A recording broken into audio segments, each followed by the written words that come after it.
All right, you guys. Well, sorry, I kind of lost my audio. I had to do some troubleshooting after a driver update, so I get to re-record this to an empty classroom. But we're gonna work on problem 15.7 from today, um, and just start it from scratch here, right? So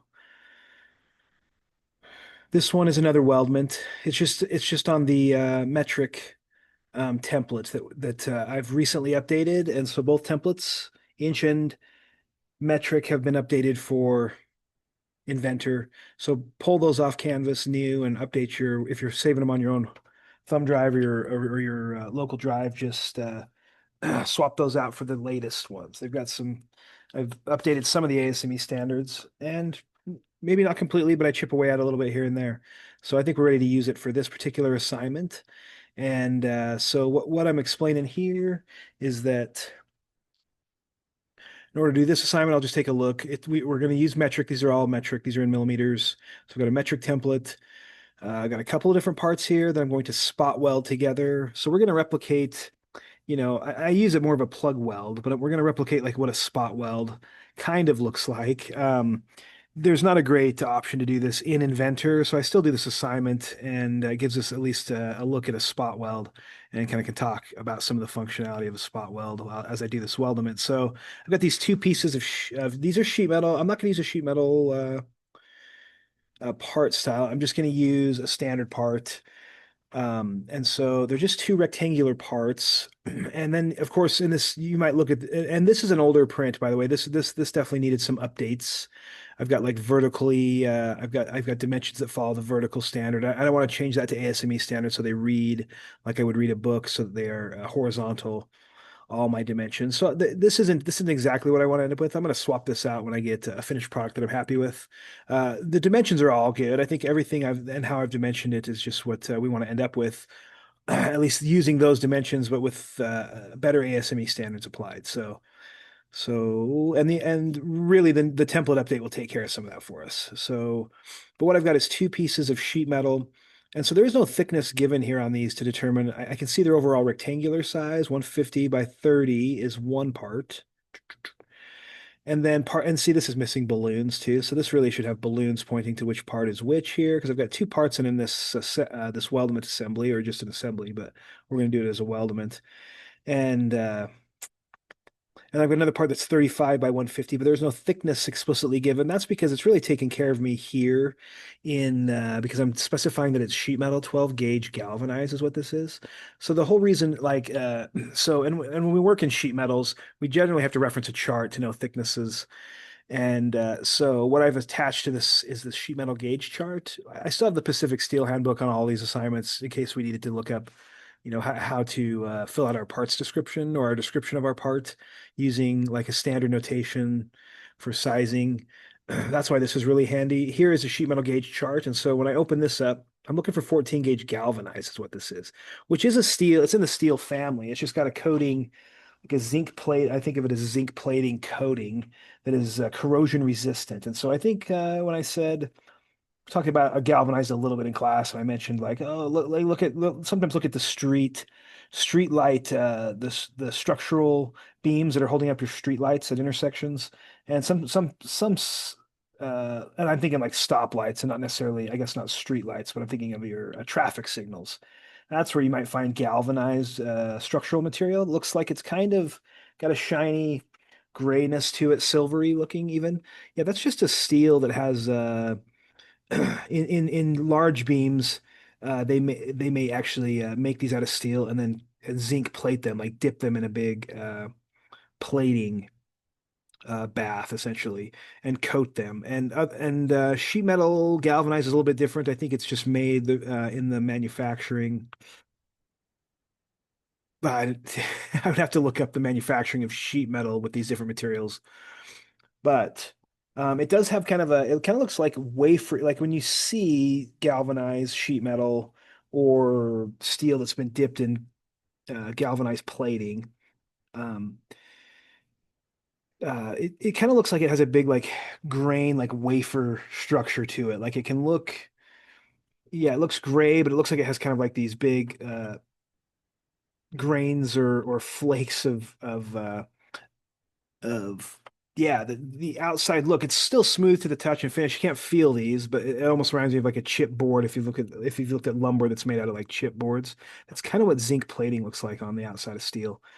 And so anyway, just yeah, just and what it is, it's just corrosion resistant steel, so it's still cheaper than like a stainless steel that's really made to sit out in the elements, right? And be corrosive resistant. But this is far cheaper than that. But and even some steels that are designed to rust, kind of like oxidize and rust. Those steels can sometimes, and then they look rusty. Like maybe I'm thinking of like bridge. If you go under bridges and you see if they're made out of steel and they look rusty, well, it's a specific type of steel that's designed to kind of rust oxidize, and then it protects the inner core. So that's expensive steel though too that does that. So in some applications, maybe galvanized is the best way. We get corrosion resistance and affordability. That's what's going on here. But in order to know like how thick it is, so I even know how to like extrude apart, we need to know, yeah, we can draw that sketch, but then we need to know how thick to extrude it. So I'm going to refer to this sheet metal gauge chart. And so this is one that I've just found that comes up. I like it because it has inches and millimeters on the same table. That's helpful, especially because we're in a millimeter. And in my career, I think of more of like what I have access to in inches, and standard stock sheet metal is probably going to be uh I'm more familiar with the decimal equivalent of that, but in our programs, since it's all millimeters, we'll need to know what the millimeter equivalent of that is. But sheet metal in general, on a chart like this, sheet metal is categorized by gauge rather than like thickness. Plates will be always categorized by their thickness: quarter-inch plate, 3/8 plate, 5/16 plate. uh, when we step into the sheet metal realm of metal, it kind of follow like I think I use the example of like electrical wire is designated by gauge, and the lower the number of the gauge, the bigger the diameter of in a wire, or the thicker my sheet metal steel is, and the higher the number of gauge is the thinner, uh, whether it's wire or sheet metal in this case. So. And they make a tool that's just essentially got these thicknesses cut in it. It's like a round tool with all the little like all it looks like a star kind of because it's got all these little cutouts in it that are spaced apart for the thicknesses. And it's just made to be able to identify sheet metal. You slip it over to sheet metal gauge, and you can identify, uh, you know, because materials, when they're this close in decimal equivalent, they can be hard to identify when they're stacked next to each other if they're not clearly labeled. And so there is some tooling made to identify that really quick. It's just like a slip over gauge to check the thickness. And these I think the other thing I mentioned is that these kind of can vary over time. So I think our manufacturing processes change, not daily or weekly or monthly or yearly, but maybe, sheet metal gauges from 10, 15, 20 years ago may not be accurate to what today's standards thicknesses are. And I can't say, I don't know what year this chart was made. That's a good question, but in any source, this is what I'm going to use. And so it's just a good one because it has, and so yes, I have my gauges on the far left, and that's how we would that's why our print says 14 gauge galvanized. It's because I can reference something like this and say, oh, 14 gauge is right here. And galvanized is going to be one of these other columns here because I have what? Stainless, galvanized, sheet steel, or just regular carbon steel. That's what I think of that. And then aluminum. So I have four different types of steels here, and some of these they give the decimal equivalent, which is I think as I look back on this, I'm like, that's kind of handy because you can kind of see how thin some of these are. I mean, this 28 gauge is a 64th of an inch thick. I mean, we're talking almost like tinfoil here. And then we get up to where we get into these heavy gauges, which quarter-inch is where we then turn the corner and definitely head into plate above quarter-inch thickness. But we can still buy quarter-inch sheet metal, or we can buy quarter-inch plate. So that gets a little confusing, but sheet metal only goes up to quarter-inch. That's really thick sheet metal. Even really thick sheet metal is still 10 gauge. And once we get below like this 16 gauge, we start to get into maybe some harder to weld materials. And so maybe you see like riveting processes being used to join these or bolting configurations. There is still some weldability of some of these. Some of them start to be like low temperature welding, like soldering can connect stuff. There's a lot of reasons to use galvanized sheet metal to do like one big job I remember doing that just came up to my mind is we lined a bunch of ski in a ski lodge, the lockers. they needed to put like new pans in the bottom of the locker. Maybe they had rotted out or rusted out, or they were just trying to, maybe they were new lockers. I can't remember. We had to build the pans that fit inside the bottom of the locker. And we were using really thin metal. I can't even remember if we were just using 20 gauge or so. And so it was really unweldable, but we would build these pans, kind of like a shoebox lid is what they would be like. And and we would solder the joints together on the corners instead of like trying to weld or rivet them. We still wanted them to be kind of water, hold the water. If you think of boots going in a locker in the snow season, they can get. So they wanted them to be like a sealed pan, but we chose to solder the corners rather than weld them or rivet them, which wouldn't be waterproof, but you'd have to use the caulk or something. So there's different ways we could do this, but that was just a project I remember. So we need 14 gauge galvanized. It's the second column over. So here's kind of I'm gonna take a screenshot of this. I think I did this before. And what I'm doing is just saying, let me take one more screenshot. Sorry, I'll grab the gauge here because it's the second column over. So what I'm really going to use for my thickness and my extruding thickness is this dimension right here. But I'm going to use the millimeter equivalent because I'm in a metric template, right? Metric parts is what I'm going to open. So I've got that in mind. My thickness, my extrusion thickness, 0.199 millimeter is my 14 gauge galvanized. And the other thing I have in mind is just the dimensions from, I'll close this up. Just the dimensions from here. I've got a piece that's 150 by 30, and I've got a piece that's 150 by 35 with those extrusion thickness. So let's do that. And then one of the parts, the 30 by 150, I'm going to put these holes in it. And I'll just do that in the parts, kind of like that is kind of the welding prep. However, with spot welding, we wouldn't necessarily do welding prep because just the method of spot welding is just these two electrodes that sandwich those plates together. You already like maybe clamp them together to hold them in place, and then I might as they're clamped together, I can go and perform this particular weld sequence that are my weld symbols calling out these spot welds, neither prioritizing arrow or other side. I'm kind of looking for a weld that's balanced probably between those two. And what I'm targeting when I do this is like a 3 millimeter diameter spot weld. And really a spot weld just kind of looks like a heat zone of where heat has been applied. And so it doesn't, and it is kind of a little bit of a divot because you're not adding any filler metal when you do a spot weld. You are simply joining parent metals together and you're just super heating them up in a really localized spot, and they do go molten in that spot, and so they will have a nice heat. They'll have a heat affected zone, but they'll also have kind of a divot that is the kind of the spot weld size. And so, as an inspector, I have to know, are we measuring to the heat affected zone on or we're measuring to the actual spot weld diameter at that 3 millimeter according to our weld symbol. I mean, there's another, anyway.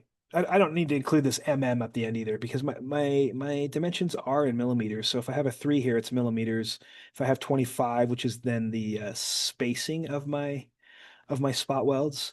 And this is a RSW resistant spot weld, and not to be confused with what we looked it up in our book, the RSEW, which is a resistant seam weld. And that's like a continuous weld. It kind of uses the same principles, the way it heats. It's just a roller wheel that heats rather than just these like kind of pencil looking electrodes that a spot weld is. So, but I mean, they're in the same family to me. It's just that these are spot welds and they can be resistance welds. So, and this is easy to confuse that because I think of resistance seam welding and resistance spot welding. The difference is there would be an RSEW for seam welding. And that's just hard to know what all those are. Like you would need to have like in our book where we have all the balloons that show all the acronyms for the welding processes early in the chapter 18. There's a lot of acronyms. You can never memorize all those, and so it's better to have a resource to if you have to apply weld symbols and weld processes to weld symbols. You probably need a resource. You know, you find in drafting, you end up kind of building a catalog of resources that you refer to: sheet metal thicknesses, plate callouts, so, in steel sizes. If you're working in the lumber industry, you might have to be aware of like stock lumbers. And so, yeah, there's a lot of resources. You'll build your own library system of resources that you refer to for a lot of specifics that you can't totally memorize. You just gotta be able to find the resource. So, let's see. And Google, it's always a Google away, right? Let's see. I'm ready to do this then. So I'm going to do what I'm going to do is I'm just wanting to show this as a weldment. So what I do here wouldn't necessarily, it's also it goes in, I don't normally wouldn't normally show a spot weld by punching a hole in one and fusing them together with the weldments. But it's kind of like me. I just love this concept of teaching drafting welding by actually putting the welds in and kind of how they'll look. So let's go ahead and do that. So I'll just have to know those dimensions of where to put those holes. I have a bunch of different options. And I'll probably do it different than I did in class, and that's okay. So there's different ways you can get that hole pattern in there. And so let's jump over there and start making some parts. So I'll just start with some new, just standard parts, metric though, metric, standard millimeter part. And let's go ahead and create this. So I'm just going to start a sketch that's rectangular size, right? So here's my sketch. Let's do it on the XY plane. It's just a rectangular part, so I'm just going to use a rectangle and say, oh, this thing's 150 millimeter, right? 150 by what? Sure, 30 is the first one or 35? Yep. So I've got a 150 by 30 piece. So this is part one, kind of. I'm just going to go ahead and constrain it in space. So I'll use this constraint, sure, midpoint to the center point. I'm just going to center it over the origin, midpoint to center point. I've got a constrained sketch. Let's go ahead and extrude this to the thickness from that sheet metal gauge chart for 14 gauge galvanized. So I'm going to say extrude, and it looks like their default in a metric template is 10 millimeter. Mine is actually only going to be 1.99 millimeter. So quite thin. Still in the weldable family though. And that's all I'm going to do. I'll just extrude it this way. Maybe I won't balance this. I could split this over halfway here. I don't have any, so I can. That's fine. I'm not, well, back this up a minute. I'm going to say, come back. Yeah, let's just say I'm going to come back to this. I'm going to extrude it this way, away from my sketch, actually. I'm going to go add the holes to this part. This part is 30 by 150, and so it has the hole pattern in it, but I'll show you what I'm going to do. I'm going to say, okay, I just started with this part. I'm going to I'm going to define I'm going to fill out some of its eye properties and define maybe the material type here because we have a steel galvanized that I can select here. So steel galvanized. I'll just let it be its default galvanized. It kind of puts a little texture to it. And it doesn't really look like galvanized to me. That's okay. I don't have any I don't have any galvanized laying around, but to show you in class. But anyway, I'm going to set its eye properties. Really, all I want to do is have the description filled out so that I've got a descriptor in my parts list, right? We learned that it's pretty common to have to describe our parts for parts list identification on our drawing. So uh, 14 gauge, GA is I think a great abbreviation, correct abbreviation for gauge. And then I'll just say galvanize. And you could probably do that. I'll just put the full word in here, 14 gauge galvanized. So I'll say okay on that. So this would be done other than I don't have my holes in it because this particular part is 30 by 150 and it's going to get the little hole pattern that I'm going to put in it. So just for weldment sequence only. I'm just going to make a quick copy of this to be my part two, which is just the difference is it's just 35 millimeters instead of 30. So I'm just going to do a quick like file and do a save copy as. So I'm going to go ahead and put this. Remember, this just dumps it in my folder wherever I'm working. And I, my assignments still live in week 4, even though we're in week 5. It's okay. I'm going to in the future probably push these into a 2-week span to cover these welds, and maybe add some more to them in the future. But let's see here. This is gonna be a part in week 4. So I've got a lot of this repeated parts, but really I have I can't remember if I call this part 1 or part 2, but for this assembly, it won't matter. I need to know, just need to give it a name, unique name. So I think I'm going to overwrite this one anyway because I'm not going to use that old assembly from the original video. So I'll just say save it. Yep, I'm going to replace it. Yep.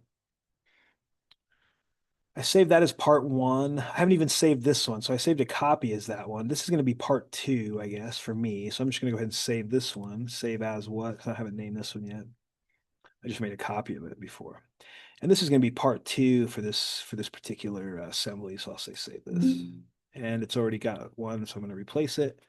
There's my part though, in class part 2. And this one,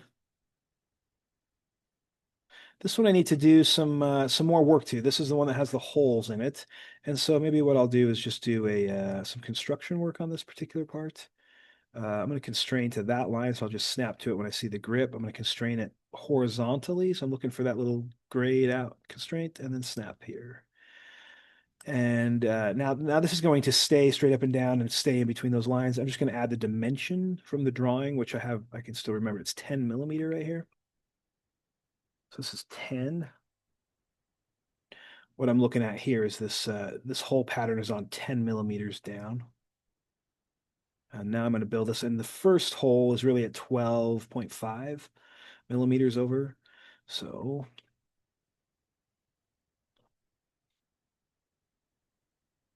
we could do that a couple of ways. I think the way I did it in class, I used the whole command, which means I just placed a point in my sketch, and then I went out and did the whole command.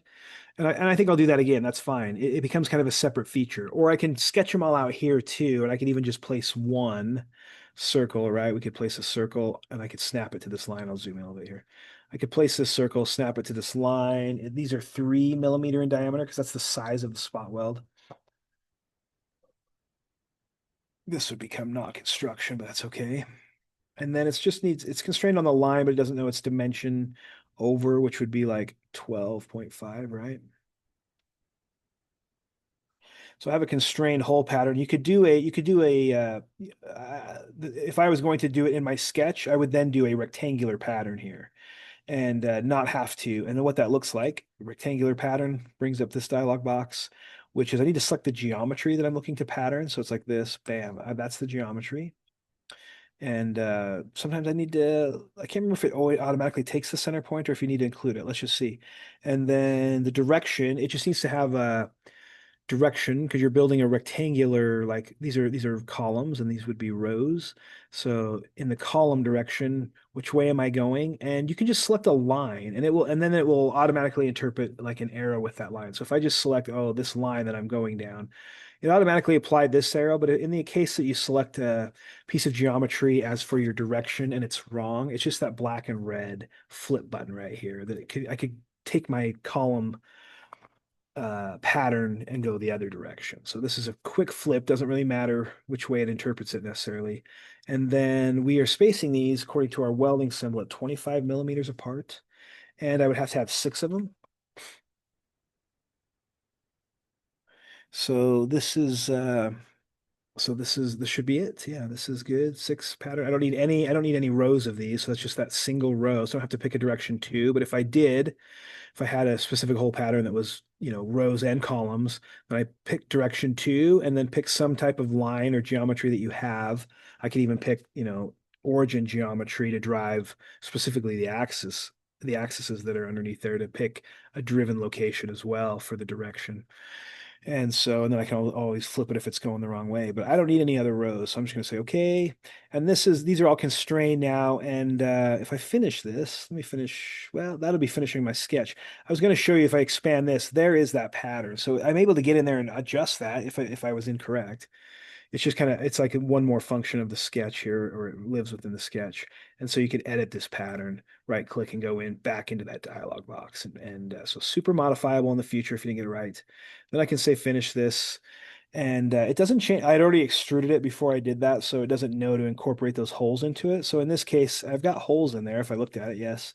I would just need to come back in here and edit this feature. And then you can see it's picking up all those profiles, and I could say, don't do that, do this. And it's just a single selection for all those holes, and that's okay. So that's cool. That one's ready. Essentially this part would be done. That's one way to do it. It's just kind of one extruded feature around those holes. The other way I did in class, which I usually reserve the other way for when I do have when it's the whole command here, usually mostly when I'm building around a fastener, but not necessarily um, if and a few of you have been using, back and forth between whether you do cut holes or you do all your holes in your sketches. And what's the difference between using the whole command for just a cut through hole versus for a fastener, and or just you can just use the whole command to just put a straight hole through like you could do a cut extrusion. And I think they're maybe in some for real some specific reasons one might be better than the other. And I can't think of any, I can't think of a reason why not to use one necessarily. Um, and I would probably do this part two different times different, right? But what I kind of wanted to show that what that would look like. And so if I just say I'm going to undo some of this here, I'm going to even undo this sketch. I would come right back to it. But instead of doing a circle like that, I could do a point, right? And this is usually I do this when when I'm anticipating using the whole command for my feature. And so, um, yeah, so I would place this point on here. I'm still gonna like let it snap to that 10 millimeter line, and I still need to constrain it. So you can tell it's lightly purple here. If I zoom way in, it's actually hard to zoom in. You can actually see them better if you zoom way out. You can see there's a point there getting bigger as you go out. But they're not. It's not constrained, so it needs this dimension from here to here, just like the circle did, to say that this is 12 and a half. And then I could say finish this, and then it's in the sketch, but the sketch has been consumed by the extrusion, and so I'd have to turn it back on to use it again. So I just turn the visibility on, and I can use it for, multiple functions. And let's do, so this would be where I could use the whole command now. It'll recognize that, not just points, it does recognize that the whole command will recognize corners of geometry. So if you drew a rectangle or you drew some circle, it could recognize the circle center point. Um, Yeah, so I could have left the original circle on there and still used that center of that circle as the whole. Anyway, but I went back to a point. I would say generally I do use a point when I'm anticipating using the whole command. And so this is going to be my last one used. So I have to usually come up here. That's my position I want, but the type I want is not a counterbore. I actually want just a through hole. And then I have to say that, oh, this is going to actually be 3 millimeters through hole. And so you would have this is another way to put a hole, right? It's kind of doing the same thing, only it is a different, maybe this carries a little bit more data with it than just the circle, but it's arguable because the sketch has more data, right? So it's kind of negligible. Which one? I don't know. Is that right? It doesn't matter which one I would use for my application here. But but what I say is I mostly use this command when I'm doing this kind of stuff here. Threaded holes, counterbores, countersinks. That's usually when I'm anticipating using this more for my fasteners, the hardware that's bolting things together. Less like this, but this is an okay use of it too. So in class, I think I did it this way, and it was just demonstrating kind of different ways. And knowing that you can always, you know, you probably use a mixture of ways, and sometimes you just go to what you think of first. In this case, this is kind of a separate feature though, right? Like I can select this. It is a feature. Yeah, in GD&T, it's a feature of size on this plate. But um, whereas if I just did what I did in class is I actually just sketched one hole and then I did the extrusion and then I tried to pattern that hole and it wasn't something that was patternable because it's kind of just part of that original extrusion. So in order to kind of make the sketch work right, I would have had to do what I did in this video, which was kind of do the pattern within the sketch and then extrude it as without those holes included. And so that's the right way to do it using if you're going to do it as part of yeah, if that's one big major difference. Here, now that however, you could probably pattern it if you drew it separate too on a secondary sketch and put a hole through there, like an extrusion cut. That would be able to be patternable as a feature. Anyway, you might not be able to understand what I'm saying, but that's okay. Let's pattern this because it's a separate feature. It allowed me to rectangularly pattern this, and so I want to pick this hole. It needs me to pick the feature for, I guess I am selecting features. I can pattern solids as well, but I am just one big solid. So I'm just going to say I'm looking for features. This is a feature of size. And it needs to know kind of like so this dialog box does remind me of the sketch dialog box when you're doing patterning in there. So it's a direction. It needs to know a direction. I don't think it'll allow me to choose the geometry of the sketch though, but it will allow me to choose geometry of the part. And so what I'm looking for is a direction based off kind of maybe an edge that goes in that direction. So that's why I would pick something like this. It's not picking my sketch, it's picking that edge. Looking for maybe like that. It's not exactly right. It's like I might come back here and say, well, let me pick my direction again. Maybe like shift select if it doesn't select right. That's the one I really want. It's just a single line. So all I'm doing is saying, oh, rectangular pattern. this feature first, since feature is selected. Direction, oh, I just want it to be like, mm, it's picking at, maybe it is picking, I don't know what it's, I don't know why it's picking at my entire face and won't let me. I can always do this. That's a right click just so as I'm hovering over it and I say select other and I'm looking for that. This is what I would have options too that are kind of in line with where my cursor was, an edge, that face, this face.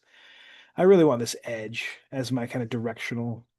And it's of course going the wrong way for me. So I just say, well, flip that the other way. Great. I'm going to drive it from that way. I'm going to drive it 25 millimeters apart. And I need six of these, including the one that I have. So that's how that works, right? And I said, okay. So either way, that's kind of two routes down the same run, right? Yeah. Maybe it's two runs on the same hill. I don't know what it is. My skiing allegory. Yeah. So I don't need this sketch on anymore. So either way, you would have done that the first way or my second way. They are different though, and there could be a time down the road where one is maybe you find in your design one is better than the other. Okay, so this part is done. I'm going to save it. That's my, and then I'm going to go open the other part because I haven't ever opened it. So I'm just going to go take a look at it, make sure I'm going to open it. It was my in-class part. That's in my drawings. Let me go to my parts. Which one do I have open? I have part two open. Here's part one from this assignment. Let's open this up. Yep, there it is. All looks well. This should be 30. Oh, I haven't changed this one yet. Yeah, that's why this is my first time opening it. That's right. And then the change that needs to happen is that I go into the main sketch. I'm going to change this to 35. So it's kind of like making a copy of this part. A little quick way to make another one. It's just a little bit bigger, 35. So I've got my 35 millimeter part and my 30 with holes. So let's go ahead and open a weldment now. We're ready to install these. So let's do a new, I'll look at my templates here. I'm on my metric, got a ton of different options. I'm just looking for that Weldament ANSI millimeter one here. So this is kind of the run-of-the-mill basic one. Some of these others are different international standards. And so this one always stands out to me because one of my hobbies is these old Honda motorcycles from the 70s and 80s. Really, they made them in the 60s, 70s, and 80s. They're called Honda Trail.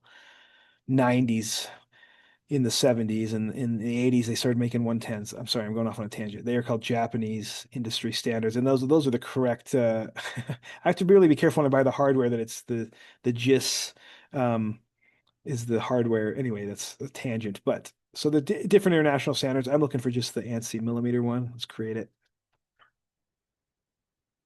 And let's install those parts. So I know it's on my weld tab first, but let me put in some parts before I can do anything. I need part one and two. Open that thing up and place it. I just need one of those, and then I need one of the other parts. So I'm going to go ahead and place that too. It's part two that I need to place. Okay, open. Yep. And doesn't matter which one I named which one. So these just go together. I'm going to place that one on this one. So I'm gonna lock this one in. I'm going to ground and root this part and place this one on it. So I'm going to lock one down, ground and root. I'm going to pick this one without holes. I'm going to say okay. So that's ground and rooted. Now I'm going to build against it. So let's do a constraint here. So I'm just going to just do a face to face. Those two are going to be spot welded together like that, just kind of in a lap joint. Essentially, it's creating a lap joint.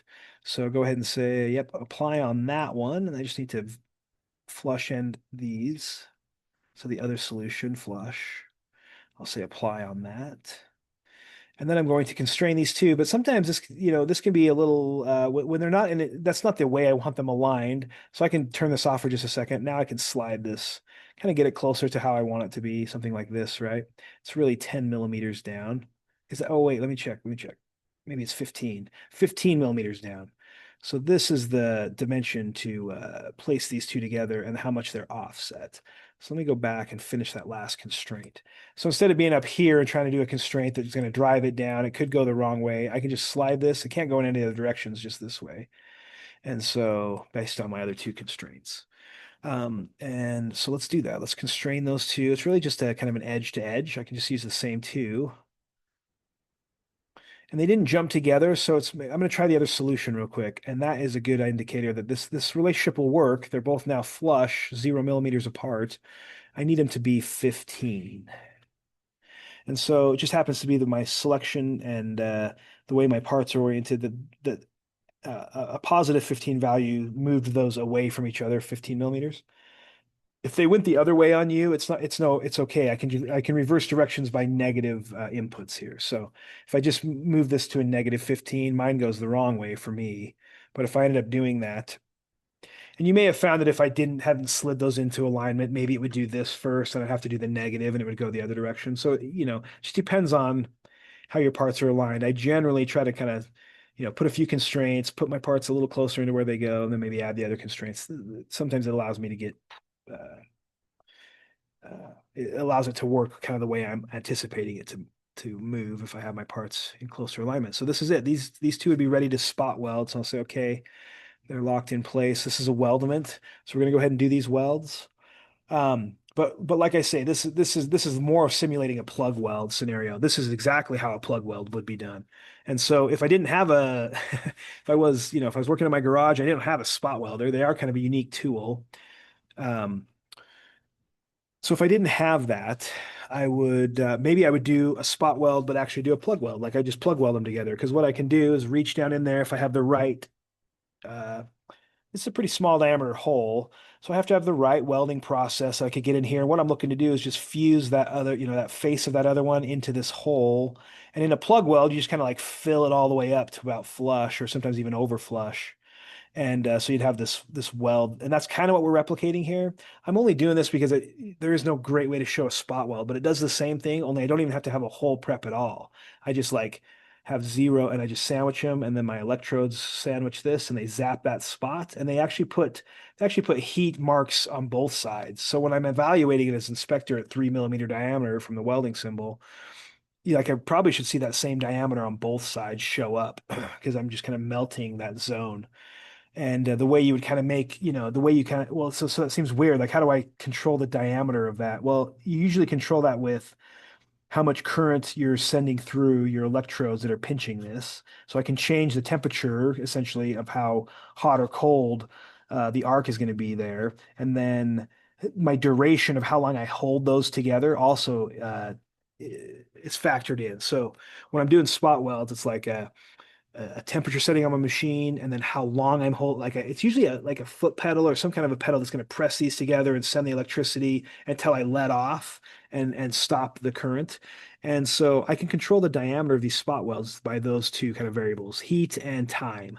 And each material will have a different one. And usually, when if I'm really following a weld spec, a welding symbol is going to be inspected pretty, you know, to high precision, maybe as high precision as you get with spot welds. Then I'm going to have to do some test strips on my equipment and make sure I have, the right temperature set and the right time duration set. And some of them are set to timeout too. I think you can set on your spot welders like a 3 second, 5 second, or something, 1 second. I think they're time based. The more manual ones were just like you were the manual, like you pressed a lever, whether with your hand or with a foot to clamp them. And the long, you'd have to count. I mean, that's really manual. You'd have to count in your head, 1, 2, 3. So less accurate than something probably modern equipment that is more timed, has a programmable time. Yeah. So we're kind of breaking the rule a little bit. This is technically a plug weld, but I really just wanted you to be able to see what a spot weld might look like and identify it. Like the door trim on your car, I always say. When you open your door and look at the body panels, you'll see these little divots of spot welds. Okay, so let's do those welds. Weld, that's just going to be a weld here. I don't need any prep. I kind of essentially took care of my prep in my part in this particular case. So I think it's going to be considered a groove weld in here. I don't even think, like, I'll try this. I don't even think it'll allow you to do a fillet. It's kind of is a fillet, and a plug weld is definitely in the fillet family. Or is it in the groove family? Maybe it's a weird outlier, but it's just I don't think it has the right I don't think I can get the right selections to make this weld happen. And so I'm going to cancel that. I think the groove weld is the way to go. And what we are doing is we're kind of joining this surface. I could select it down here in this hole, but it's this surface. And the second surface is going to be the cylindrical nature of this hole here, right there. And then this one, because it's a round, because I've had that hole there, I have to do a radial fill, and it will put that weld that would be in there, like that.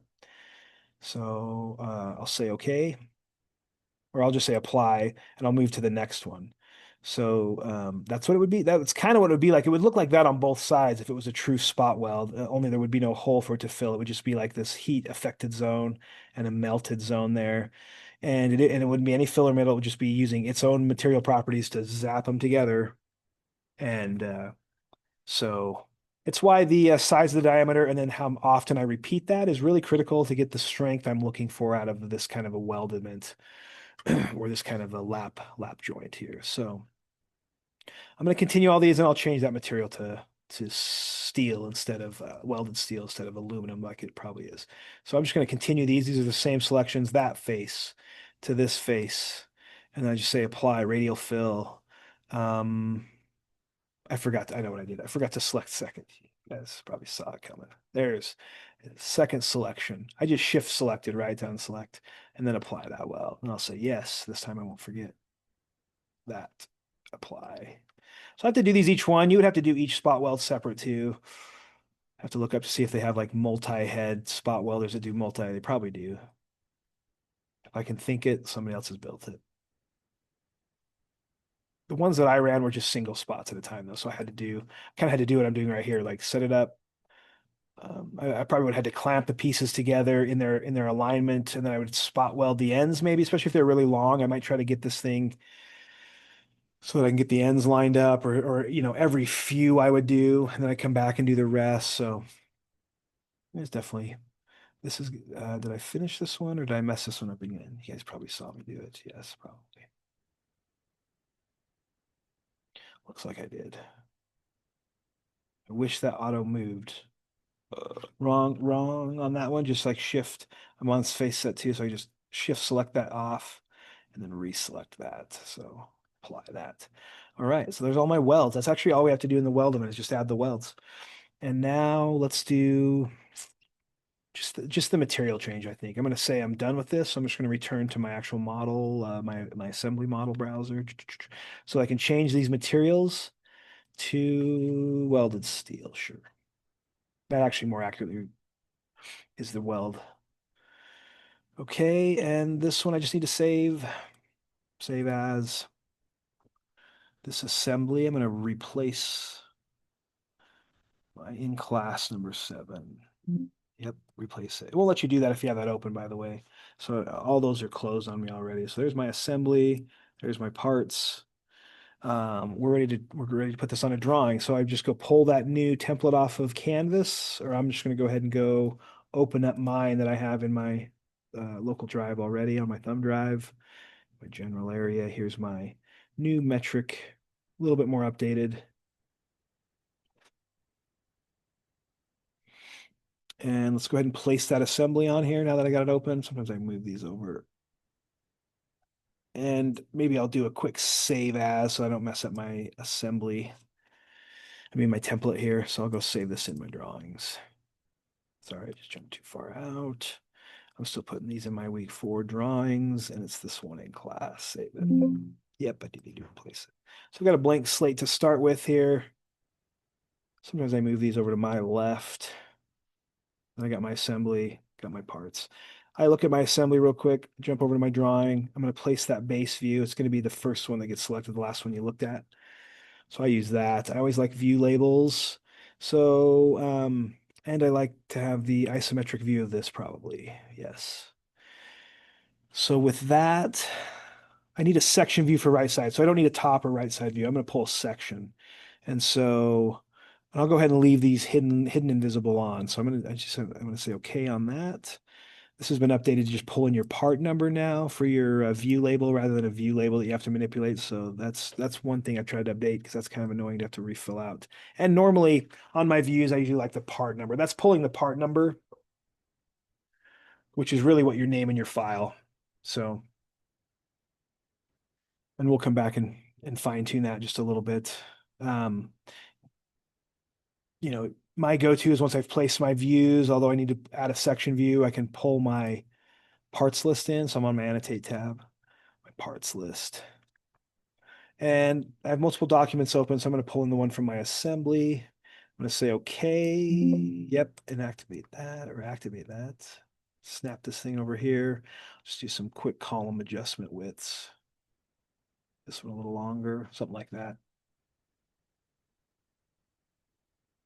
Just kind of.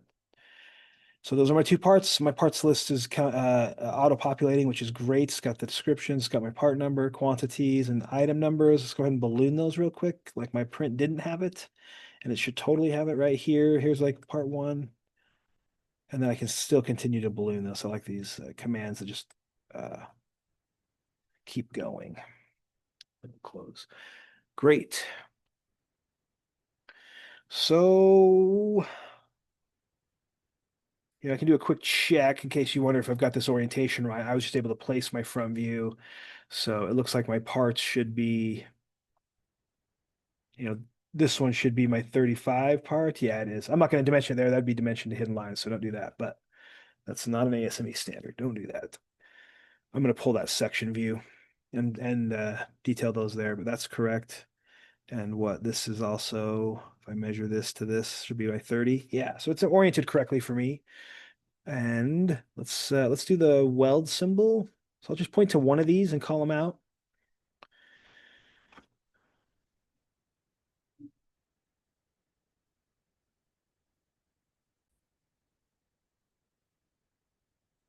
Right and back. Let's do the weld symbol on this thing. So it is a weld symbol. I'll just point to one of these spot welds here. This will be dimensioned as well as like where to start this. And so I'll just go ahead and clear my preset here. So we're looking for that resistance spot weld symbol.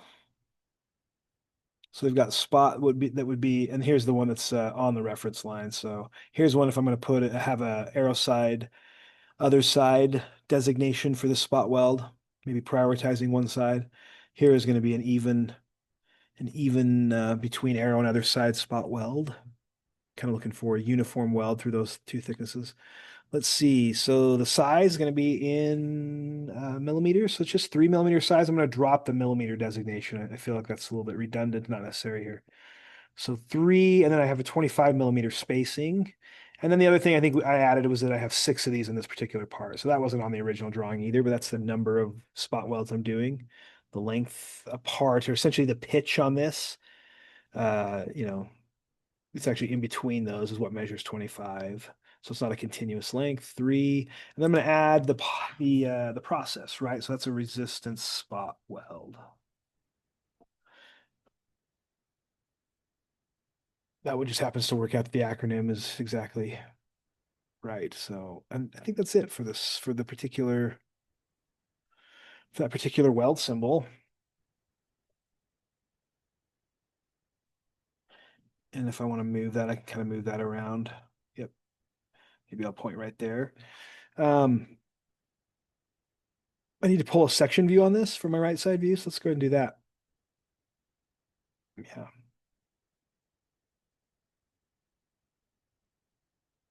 This is the view I want to put the section view on. So I'm just going to select over here somewhere. And now I'm just going to use my object snap tracking to kind of target points. I'm not clicking at all. I'm just kind of hovering and tracking them.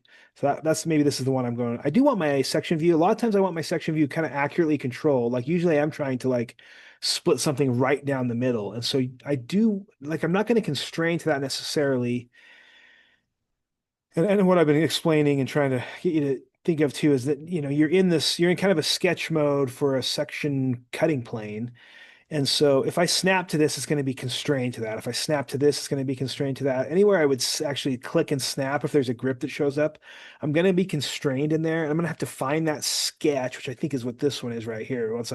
Once I started a section view and clicked, I'm in this sketch right now. And so you can edit those constraints and delete them. For a section view, generally, we just want to kind of cut through something. And so I do that. But I want it to go right through the center. So I'm picking like the quadrant of this hole. I'm looking for that snap tracking, but I don't want to grip to that. I just want to be out here where I don't actually snap to anything. and I cut through here. So I'm going to do the same thing as I go down through. I'm looking for that perpendicular constraint. So that thing's going to be locked in.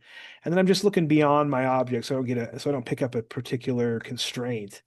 And then with two clicks is all I need. So I'm just going to right click now and say continue. And then there's my section view. So I'm going to drop that over here, looking that way.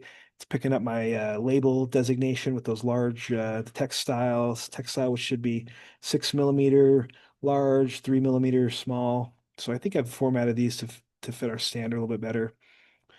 And I can move these labels out of my way. I only really label my parent view, and if I have the true front top and right side view, the view label is going to be just this one. I don't use the same. That's generally understood that in an orthographic projection, I don't really need to name them. This one I do need to name because it's a section view, and sometimes I need to remove, out of orthographic alignment. Sometimes I have to move my section views, and so do a remove section and place it somewhere else on my drawing. And so I'm always going to have a view label under an auxiliary view, under a section view that references essentially the cutting plane. This is movable. It's not constrained. And it is this sketch. Maybe it's this sketch. Yeah, if I highlight over that, it wasn't sketch 5. That's actually on my title block. And so it's actually the sketch 1 that's in this view. This is where this lives. And it is modifiable here, right? I go back in here to edit that. I have control over that this line. Like I think it's picked, it is locked in. Once I targeted that and then used the object snap tracking, it did constrain that to that. So it does show up as black in my sketch. The linear lengths are not. See, I can pull that because I never defined a length or whatever, and I wouldn't with a cutting plane line necessarily. So some of these sketches end up being, mostly unconstrained. However, what I do like is that it is constrained right down the center of that, and that's just me using that object snap tracking. So in an event that you get into this and it's purple, you could just do your constraints. You could just say, oh, coincident constraint to the center point of this to that. And then I have a constrained section line. I can't move it though outside of the sketch, right? So if I finish this, that makes this so I can't actually just slide it to the next one or slide it to the next one. So I think there's reasons to constrain your cutting plane lines, and there are reasons why you might not constrain it, especially if I was doing a section view that was between not necessarily a feature of size like I have here. And that's I'm trying to cut right there so I can see that. Yeah. So you do both, essentially. You'll end up doing section views where they need to be constrained to the feature because I want to cut it perfectly down the middle. And there's times when it doesn't matter as much if it's out here not cutting through any features of size, just cutting through material. Maybe I don't need it to even be constrained in that direction either. So, and then it makes it more movable to slide it around and adjust it. So just so you know, you can always delete those constraints if you can get back into that sketch. You can obviously delete it, but it'll always go to the next number in the sequence. You will have used the DD designation. Now it'll go to the EE probably. So it just kind of runs through those and usually avoid you from having a redundant call out on a drawing set.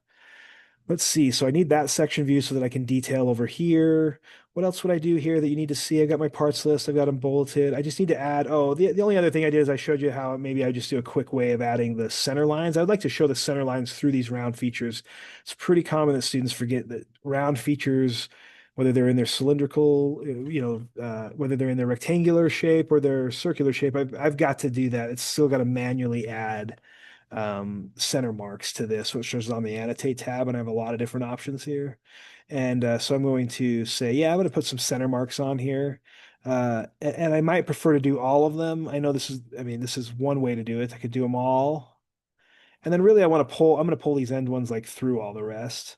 I just use the center marks because they give me my quick vertical one that I need. And then I pulled the end two ends through just to show that linear alignment.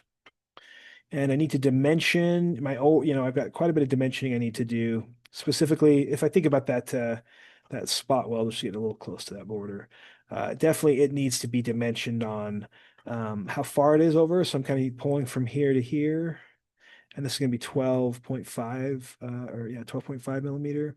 I think I've got a 2 decimal place just dimension style standard right now, kind of like our inch units. And then I would need to know how far down. And I think the other one I added was this from this reference on this part is 10. Oh, and the other thing I did update is these are now showing up, I hope, better, that the first step away will be 10 millimeter. And then every step after that, these blocks will be 6 millimeter on a metric template. And the inch template should be updated too to say that they're 3/8 of an inch and then 1/4 inch increments. So if I really am looking for that first one here, that should be my 10 millimeter spacing off my object.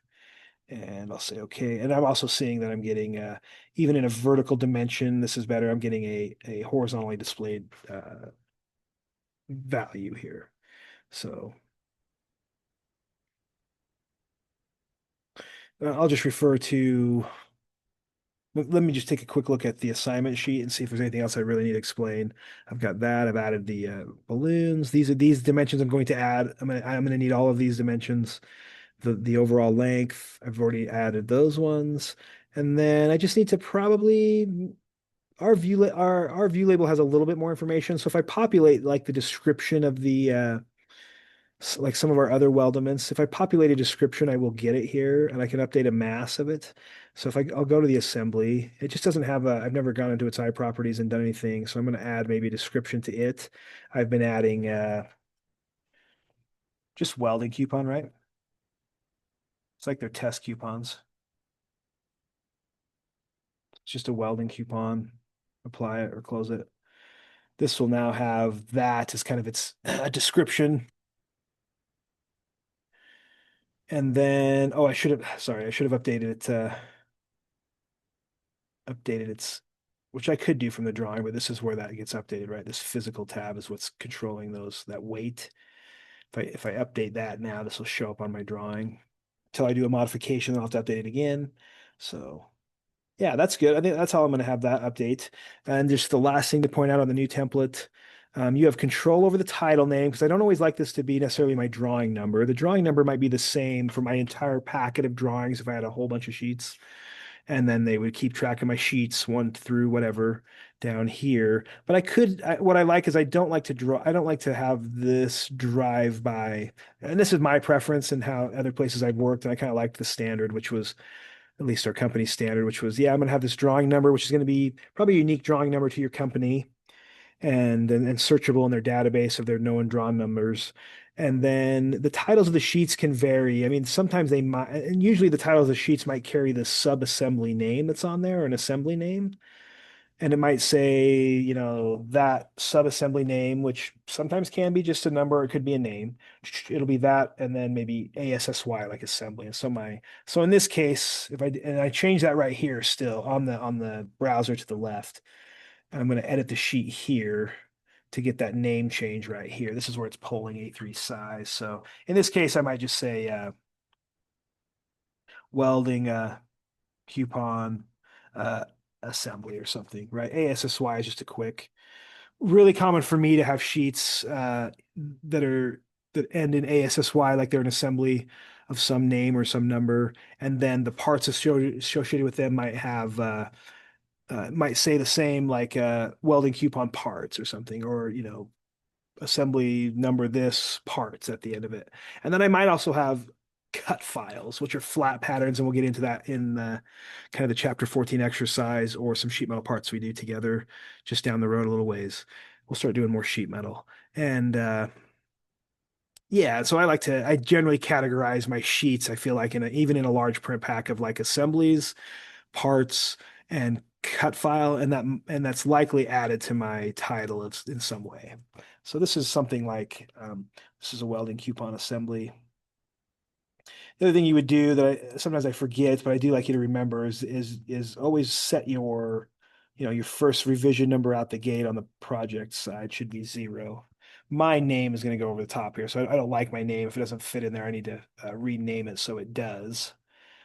And I would recommend that to you too, especially if you're going to use things as portfolio items. Definitely better to get a name in there that fits in the blank we have. So I have too many characters, but um, yeah, and I would update my revision history here, at least say sent to production or something, and maybe update the dates. This date didn't update either, but that's in the iProperties. Oh, maybe I need to add me as that I'm the one that's drawn by, right? So these are all iProperties that I can get to right here. So I'm the author. That's the ABC. So you definitely want to put you as the author. That's pulling our name. What else would I say? 0. This drawing I don't say necessarily doesn't have a description. This is where I can quickly toggle on what if once I'm setting the first, the locked in date on my print, I can say apply that, and that'll be today's date. and my name, and I'll make sure that some of this matches in the revision history as well. This, the revision history is going to carry multiple dates as revisions happen. This was going to stay locked in as when, this is like the original drawn, checked, and approved kind of dates. And they really live forever. It's not that I don't update this with every revision. I carry a new date of the revision in the revision history, and this kind of remains the creation date. So, in industry, when you enter industry, you might be working on drawings that have the 90s on them and there's some old CAD drawing, right? And that, update that. That stays. That's kind of the legacy drawing date. And then you should have a revision history that maybe is more current. That's it for this one, you guys. Just finish out the dimensions for it, and we'll call this one good.